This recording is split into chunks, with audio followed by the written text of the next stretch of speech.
kami kasi ni Sophie, tinatry namin na, since tumatanda na rin naman kami, kumbaga, medyo hindi ko alam term. Mas mature na, kumbaga. Mas ganun. Mas mature kumbaga, na before, pa-cute-cute lang. Kumbaga, ngayon, medyo nagle-level up na.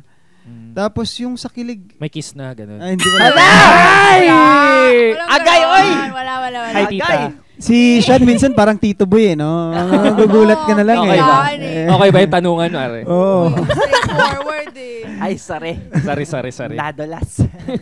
Pero ako, like, dahil nakakasama namin sila sa AOS, nakita ko clearly yung parang progression nila from yung mga TikTok na na sayaw-sayaw.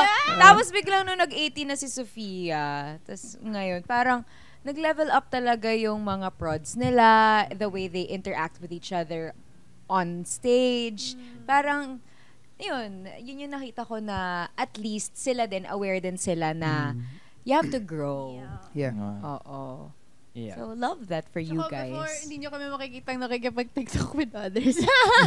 Nakikipag-TikTok with others. Bata, may mga, ba't ka nakikipag-TikTok with her? Ba't ka nakikipag-TikTok with him? Ngayon, mas alam mo yung mas nakikipag-explore na kami with others. Pero alam namin na, syempre, at the end, Team Jolly pa din. Wala nang pakialam, ganun na yun.